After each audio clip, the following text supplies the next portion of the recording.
What's up, guys? Rick here with my top 5 sleepers for this week's Memorial. These are golfers a little bit further down the board, a little bit further down the player pool that might be worth a second or third consideration, maybe provide an opportunity for a hair of value. Remember, there is a live chat Wednesday right here on the Rick Run Good YouTube channel. That's 3 p.m. Eastern time. Answer all your Memorial questions and ownership or whatever else you would like to talk about. That time is yours. And then there is an 8:15 p.m.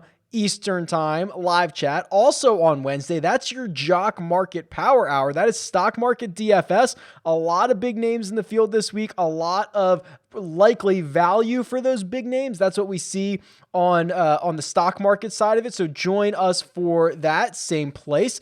But for now, let's jump into this week's sleepers. Let's start with Shane Lowry. He's 60-1 to win this golf tournament, and he's $8,400 on DraftKings. And I have to admit, he's kind of breaking the mold for what I remember or what my perception of Shane Lowry was. I kind of always attributed him to kind of this short game specialist, and he needed to rely on getting up and down or catching a hot putter. And I don't know if that has never been the case, but it's just not really the case at the moment. He has gained strokes on approach in 7 consecutive events. He's gained strokes via the ball striking category in 8 straight. And yes, he is very good around the greens. He gains a couple of strokes generally each tournament there, but this is resulting in some really good finishes. And I'm looking at the courses and the events that he has had these top 10s at, and I'm impressed.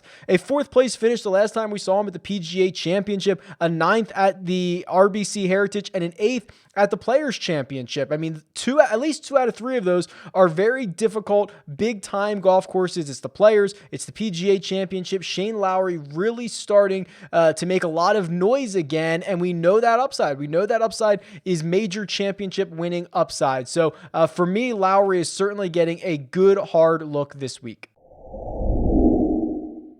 Next up is Charl Schwartzel. He's 175-1, and he is $7,400 on DraftKings, and there's kind of a lot to unwrap here. So let me start with what I just said. He's 175-1, which is actually a lot longer than some of the other guys I'm going to name in this video that have lower DraftKings prices. So essentially, I don't know if it's a misprice, if it really matters, because you're talking about guys that are 100-1 or 175-1, but it seems like Schwartzel is being disrespected in the betting market, at least not as much as he is in the DraftKings market. It's kind of an interesting situation. You're going to want to shop that number. You should go to rickrungood.com/bets and shop that number and see what you can find it at, and see if there's a good offer for you on that page as well.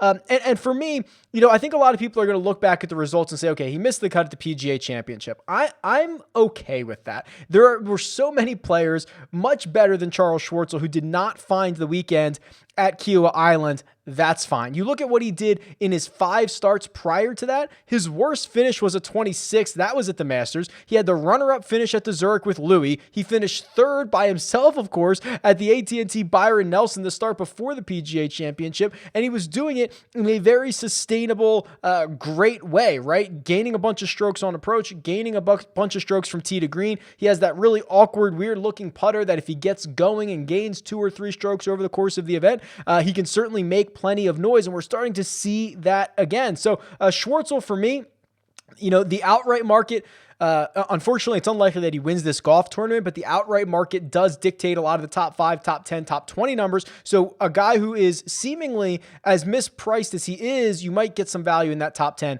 or top 20 market. Next up is Talor Gooch. He's 110-1 to win this golf tournament. He's $7,100 on DraftKings, and he's turned into a really solid player. He is, I think I made mention of him being like Vincent Whaley, who has finished between 26th and 35th for 7 tournaments in a row.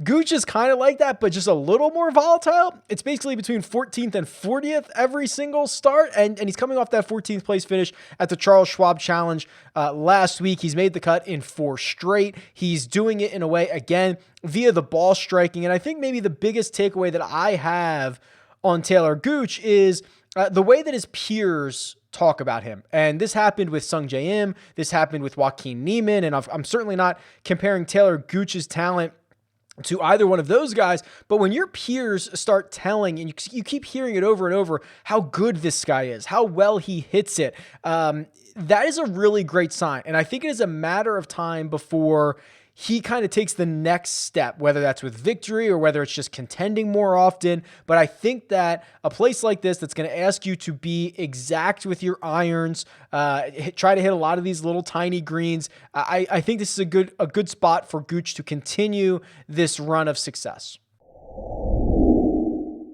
Next up is Alex Noren at 6,800 and 110 to 1 to win this golf tournament. And if I start thinking about guys that I want where around the green is probably going to be important, this course is going to be on the more difficult side. It was the second most difficult course that we had on tour last season. When I start thinking about grinders, I start thinking about Alex Noren. That's kind of the blueprint for him. And in his last 5 starts, he has 4 top 25 finishes. The only one that he didn't finish inside the top 25, he finished 55th at the PGA Championship, which feels like a pretty big win if you're Alex Noren. And now you go to a place that has greens about 5,000 square feet on average. Your short game is going to have to be sharp. He's done that. He's shown that, and he's been able to kind of parlay that success into some decent results. I look at this price tag and I think, wow, this might be a really good last man in my DraftKings lineups, or maybe the next guy that I'm going to talk about will be. But Noren, to me, feels really solid.